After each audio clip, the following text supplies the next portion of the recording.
ഇപ്പോൾ ഇതാ തെരഞ്ഞെടുപ്പ് പ്രചാരണം വളരെയധികം ഒരു ഉച്ചസ്ഥായിയിൽ എത്തി നിൽക്കുന്ന സമയമാണ്. കലാശക്കൊട്ടിലേക്ക് പോകുമ്പോൾ എങ്ങനെയാണ് മധ്യ കേരളത്തിൻ്റെ ഒരു പൊതുവായ ചിത്രം?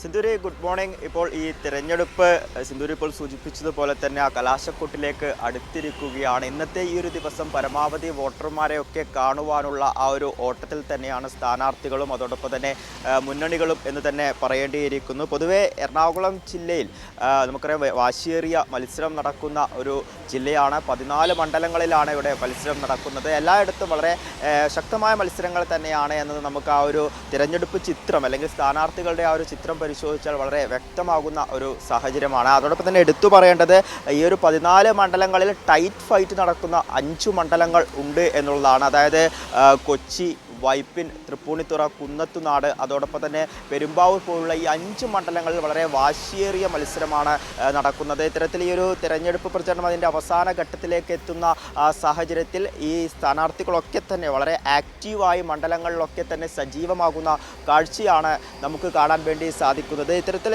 എല്ലാവരും ഉറ്റുനോക്കുന്ന മണ്ഡലങ്ങൾ ഞാനിപ്പോൾ പറഞ്ഞ ഈ ഒരു 5 മണ്ഡലങ്ങളാണ്. ഇവിടെയൊക്കെ സ്ഥാനാർത്ഥികൾ വളരെ സജീവമായി തന്നെ ഇത്തരത്തിൽ പ്രചരണ രംഗത്തുണ്ട് എന്നുള്ളതാണ് നമുക്ക് കാണുവാൻ വേണ്ടി സാധിക്കുന്നത്. അതോടൊപ്പം തന്നെ നമ്മൾ പലപ്പോഴും ചർച്ച ചെയ്ത ഒരു കാര്യമാണ് LDF ക്യാമ്പുകളിലൊക്കെ തന്നെ വലിയ ആത്മവിശ്വാസം കാണാൻ വേണ്ടി സാധിക്കുന്നു എന്നുള്ളതാണ്. പ്രത്യേകിച്ച് ഈ വലതു കോട്ടകളിൽ പോലും ഇടത് സ്ഥാനാർത്ഥികളുടെ ഭാഗത്തു നിന്നും വലിയ ആത്മവിശ്വാസം പ്രകടമാകുന്ന കാഴ്ചയാണ് നമുക്ക് കാണാൻ വേണ്ടി സാധിക്കുന്നത്. അതോടൊപ്പം തന്നെ UDFനെ സംബന്ധിച്ച് ആ പ്രതിസന്ധി, അതായത് ഈ ഒരു തെരഞ്ഞെടുപ്പിൻ്റെ തുടക്കം മുതലുണ്ടായ ആ ഒരു പ്രതിസന്ധി അത് ഇപ്പോഴും നിഴലിക്കുന്ന ഒരു സാഹചര്യം തന്നെയാണുള്ളത്. പ്രത്യേകിച്ച് ഈ പെരുമ്പാവൂർ മണ്ഡലത്തിൽ എൽദോസ് കുന്നപ്പള്ളിയൊക്കെ മത്സരരംഗത്തുണ്ടാകുമെന്ന് തന്നെയാണ് അദ്ദേഹവും അദ്ദേഹത്തിൻ്റെ അനുയായികളും ഒക്കെ തന്നെ അവസാന ഘട്ടം വരെ, അതായത് ആ ഒരു സ്ഥാനാർത്ഥി പ്രഖ്യാപനം ഉണ്ടാകുന്ന ആ ഒരു അവസാന ഘട്ടം വരെ പ്രതീക്ഷിച്ചിരുന്നത്.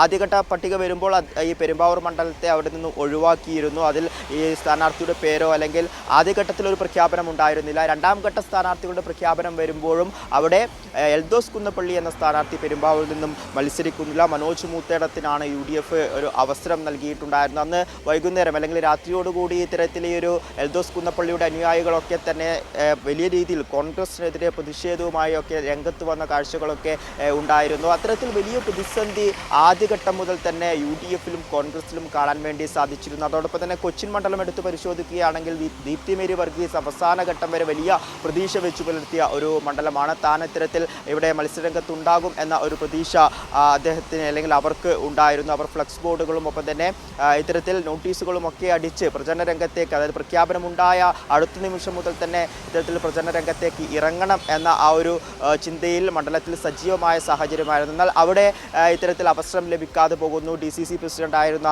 ഷിയാസിന് അവസരം ലഭിക്കുന്നു. ഇത്തരത്തിൽ ഈ ഞാൻ സൂചിപ്പിച്ച ഈ 14 മണ്ഡലങ്ങൾ എടുത്തു പറയുകയാണെങ്കിൽ, ഒപ്പം തന്നെ അവരുടെ ടൈറ്റ് ഫൈറ്റ് നടക്കുന്ന 5 മണ്ഡലങ്ങൾ എടുത്തു പറയുകയാണെങ്കിലും ഇവിടെ UDFന് വലിയ രീതിയിലുള്ള പ്രതിസന്ധി ഉണ്ടായിട്ടുണ്ട്. അതോടൊപ്പം തന്നെ പ്രതിപക്ഷ നേതാവിൻ്റെ കാര്യങ്ങളൊക്കെ നമ്മൾ കഴിഞ്ഞ ദിവസങ്ങളൊക്കെ തന്നെ ചർച്ചയായതാണ്. അദ്ദേഹത്തിന് ഒരുപക്ഷെ ഒരു ഈസി വിന്നിലേക്ക് കാര്യങ്ങൾ കൊണ്ടുപോകാൻ വേണ്ടി സാധിക്കുമെന്നാണ് പ്രതിപക്ഷ നേതാവ് ആദ്യഘട്ടങ്ങളിലൊക്കെ തന്നെ പ്രതീക്ഷിച്ചിരുന്നത്. പക്ഷേ അങ്ങനെയല്ല കാര്യങ്ങൾ. ED ടൈസൺ മാസ്റ്ററെ ഇടതുപക്ഷം രംഗത്തിറക്കിയതോടുകൂടി അവിടെയും ഒരു വാശിയേറിയ മത്സരം, ഒരുപക്ഷെ ഒരു അട്ടിമറിയിലേക്കടക്കം കാര്യങ്ങൾ കടക്കുമോ എന്ന രീതിയിലേക്ക് അടക്കം കാര്യങ്ങൾ പോകുന്ന ഒരു സാഹചര്യമാണ് ഉള്ളത്. അതുകൊണ്ട് തന്നെ പ്രതിപക്ഷ നേതാവൊക്കെ ഇത്തരത്തിൽ മണ്ഡലത്തിൽ സജീവമാകുന്ന സാഹചര്യം, അതായത് ഒരുപക്ഷെ UDFനെ സംബന്ധിച്ച് UDFിൻ്റെ ഈ ഇത്തരത്തിലുള്ള പ്രചാരണങ്ങൾക്കൊക്കെ തന്നെയും നേതൃത്വം നൽകേണ്ടത് പ്രതിപക്ഷ നേതാവാണ്. സംസ്ഥാനത്തൊട്ടാകെ ഓടി നടന്ന് നേതൃത്വം നൽകേണ്ട അദ്ദേഹത്തിൻ്റെ മണ്ഡലത്തേക്ക് മാത്രം ചുരുങ്ങിപ്പോകുന്ന ഒരു സാഹചര്യമുണ്ട്. നമുക്കറിയാം KPCC പ്രസിഡന്റും പ്രതിപക്ഷ നേതാവും ഒക്കെയാണ് UDFിൻ്റെ ക്യാമ്പയിനുകൾക്ക് നേതൃത്വം നൽകേണ്ടത്. KPCC പ്രസിഡന്റ്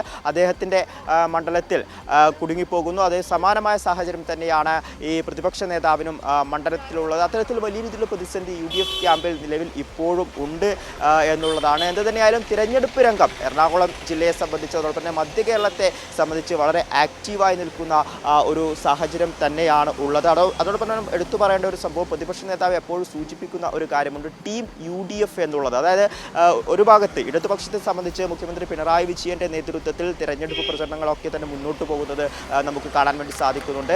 എന്നാൽ ഇപ്പുറത്ത് ടീം UDF എന്ന് പറയുമ്പോഴും പല മുതിർന്ന നേതാക്കളും ഒരു ഐക്യത്തിലേക്ക് ഇപ്പോഴും എത്തിയിട്ടില്ല എന്നത് നമുക്ക് കാണുവാൻ വേണ്ടി സാധിക്കുന്നുണ്ട്. ഇപ്പോൾ KC വേണുഗോപാലിൻ്റെ നേതൃത്വത്തിൽ ഒരു ഭാഗത്തുകൂടി പ്രചരണം നടക്കുന്നു. അതോടൊപ്പം തന്നെ പ്രതിപക്ഷ പ്രതിപക്ഷ നേതാവിൻ്റെ നേതൃത്വത്തിൽ അദ്ദേഹത്തിൻ്റെ അനുയായികളടക്കം മറുഭാഗത്തുകൂടി പ്രചരണം നടത്തുന്നു. ഒപ്പം തന്നെ ഒരു ഭാഗത്തുകൂടി രമേശ് ചെന്നിത്തലയുടെ നേതൃത്വത്തിൽ പ്രചരണം നടത്തുന്നു. അത്തരത്തിൽ മുതിർന്ന നേതാക്കളൊക്കെ അവരുടെ വ്യക്തിപരമായ രീതിയിൽ അനുയായികളെയൊക്കെ കൂടെ ചേർത്തുകൊണ്ട് ഇത്തരത്തിൽ പ്രചരണം മുന്നോട്ട് കൊണ്ടുപോകുന്നതാണ് UDF-ൽ കാണാൻ വേണ്ടി സാധിക്കുന്നത്. ഒരു ടീം UDF എന്ന രീതിയിലേക്ക് ഇതുവരെ ഈ വലതുപക്ഷം എത്തിയിട്ടില്ല എന്നത് നമുക്ക് കാണാൻ വേണ്ടി സാധിക്കുന്നുണ്ട്. ഇത്തരത്തിൽ NDA പരിശോധിക്കുകയാണെങ്കിൽ NDA ക്യാമ്പുകളിലും ഇത്തരത്തിൽ വലിയ രീതിയിലുള്ള പ്രതിസന്ധിയുണ്ട്. പ്രധാനപ്പെട്ട സീറ്റുകളടക്കം തൃപ്പൂണിത്തുറ അടക്കമുള്ള പ്രധാന സീറ്റുകളടക്കം BJP 2020 പോലുള്ള പാർട്ടികൾക്ക് നൽകിയ ഒരു സാഹചര്യമുണ്ട്. ഈ 14 മണ്ഡലങ്ങളിലാകെ 3 ഇടങ്ങളിൽ മാത്രമാണ് BJP മത്സരിക്കുന്നുള്ളത്. ഇത്തരത്തിൽ പ്രതിസന്ധികൾ തന്നെയാണ് നിലവിലിപ്പോൾ NDA-യും UDF-ഉം എന്ന് തന്നെ പറയേണ്ടിയിരിക്കുന്നു. അതോടൊപ്പം തന്നെ LDF-നെ സംബന്ധിച്ച് ആ ഒരു ആത്മവിശ്വാസം തുടക്കം മുതലുണ്ടായിരുന്ന ആ ഒരു മൊമെൻറ്റം, അതായത് എപ്പോഴും നമ്മൾ തിരഞ്ഞെടുപ്പ് ഘട്ടങ്ങളൊക്കെ കാണുന്ന ഒരു കാഴ്ചയുണ്ട്. അതായത് ഈ ഒരു തിരഞ്ഞെടുപ്പിൻ്റെ ഡേറ്റ് പ്രഖ്യാപിച്ചാൽ അടുത്ത മണിക്കൂറിൽ തന്നെ ഇടതുപക്ഷത്തിൻ്റെ പ്രവർത്തകരും സ്ഥാനാർത്ഥികളും ഒക്കെ തന്നെ വളരെ ആക്റ്റീവായിക്കൊണ്ട് രംഗത്തിറങ്ങുന്ന സാഹചര്യം, ചുമരെഴുത്തുകളും ഫ്ലക്സ് ബോർഡുകളും ഒക്കെ തന്നെ നിറയുന്ന സാഹചര്യം അതുതന്നെയാണ് നമുക്ക് ഇത്തവണയും കാണാൻ വേണ്ടി സാധിച്ചത്. ആദ്യ മണിക്കൂറുകളിൽ നിന്ന് തന്നെ കളം നിറയുന്ന ഇടത് സ്ഥാനാർത്ഥികളെയാണ് നമുക്ക് കാണാൻ വേണ്ടി സാധിച്ചത്. UDF-ൻ്റെ കോട്ട എന്ന് പറയുന്ന എറണാകുളം ജില്ലയിലെ പല മണ്ഡലങ്ങളിലടക്കം ആദ്യഘട്ടം മുതൽ തന്നെ ഇടത് സ്ഥാനാർത്ഥികൾക്ക് വലിയ രീതിയിലുള്ള സ്വീകാര്യത ലഭിക്കുന്നത് നമുക്ക് കാണുവാൻ വേണ്ടി സാധിച്ചു. ആ ഒരു ആവേശം, ആ ഒരു സ്വീകാര്യത അത് ഈ അവസാന മണിക്കൂറുകളിൽ കടക്കുമ്പോഴും അതിനൊട്ടും കുറവില്ല എന്ന് തന്നെ കാണേണ്ടിയിരിക്കുന്നു. ജനങ്ങളൊക്കെ തന്നെ അത്തരത്തിൽ വലിയ സ്വീകാര്യതയോടു കൂടിയാണ് ഇടത് സ്ഥാനാർത്ഥികളെയൊക്കെ നെഞ്ചേറ്റുന്നത് എന്നുള്ളതാണ്. ഇതിൻ്റെ ഏറ്റവും പ്രധാനപ്പെട്ട കാര്യമെന്ന് പറഞ്ഞാൽ ഈ ഒരു എറണാകുളം ജില്ലയിലടക്കം ഇടതുപക്ഷത്തിൻ്റെ നേതൃത്വത്തിൽ വലിയ രീതിയിലുള്ള വികസന പദ്ധതികളാണ് കൊണ്ടുവന്നിട്ടുണ്ടായിരുന്നത്. ക്യാൻസർ റിസർച്ച് സെൻറ്റർ, ഒപ്പം തന്നെ വാട്ടർ മെട്രോ, ഒപ്പം തന്നെ മെട്രോ പദ്ധതി, അതോടൊപ്പം തന്നെ ടെട്രാപോഡ് നിർമ്മാണം, അത്തരത്തിൽ നിരവധി പദ്ധതികൾ കഴിഞ്ഞ കാലങ്ങളിൽ ഈ എറണാകുളം ജില്ലയിൽ മാത്രം കൊണ്ടുവന്നിട്ടുണ്ട് എന്നുള്ളതാണ്. അത്തരത്തിൽ ആ ഒരു വികസനങ്ങളും ഒപ്പം തന്നെ ജനക്ഷേമ പദ്ധതികളും ഒക്കെ തന്നെ മുൻനിർത്തി തന്നെയാണ് ഇടതുപക്ഷ സ്ഥാനാർത്ഥികളൊക്കെ തന്നെ വോട്ടർമാരെ കാണുകയും ഇത്തരത്തിൽ വോട്ടഭ്യർത്ഥിക്കുകയും ഒക്കെ ചെയ്യുന്നത്. അതിൻ്റെ ഒരു ആത്മവിശ്വാസം നമുക്ക് ഇടത് സ്ഥാനാർത്ഥികളിലൊക്കെ തന്നെ കാണുവാൻ വേണ്ടി സാധിക്കുന്നു എന്നുള്ളതാണ്. എന്ത് തന്നെയായാലും മധ്യ കേരളത്തെ സംബന്ധിച്ച് ആ ഒരു തിരഞ്ഞെടുപ്പ് പ്രചാരണം അവസാന മണിക്കൂറുകളിലേക്ക് കടക്കുമ്പോൾ വലിയ ആവേശത്തിൽ തന്നെയാണ്. ഇന്ന് രാവിലെ മുതൽ തന്നെ ഓരോ സ്ഥാനാർത്ഥികളും ഇത്തരത്തിൽ പ്രചാരണമായി രംഗത്തിറങ്ങിയിട്ടുണ്ട്. കഴിഞ്ഞ ദിവസങ്ങളിൽ ഇപ്പോൾ ഈസ്റ്റർ പോലുള്ള ആഘോഷ ദിവസങ്ങളൊക്കെ ആയിരുന്നു. എന്നാൽ തന്നെ ദേവാലയങ്ങളിലും ഒപ്പം തന്നെ വീടുകളുമൊക്കെ കേന്ദ്രീകരിച്ചായിരുന്നു സ്ഥാനാർത്ഥികൾ ഉണ്ടായിരുന്നത്. എന്നാൽ ഇന്ന് ഷോപ്പുകളും നഗരങ്ങളും ഒക്കെ കേന്ദ്രീകരിച്ചുകൊണ്ട് എല്ലാ മുന്നണികളുടെ സ്ഥാനാർത്ഥികളും രംഗത്തിറങ്ങിയിട്ടുണ്ട്. വളരെ ആക്റ്റീവായി തന്നെയാണ് മധ്യ കേരളത്തിൽ ഈ ഒരു തിരഞ്ഞെടുപ്പ് പ്രചരണം മുന്നോട്ട് പോകുന്നത്. സിന്ധു.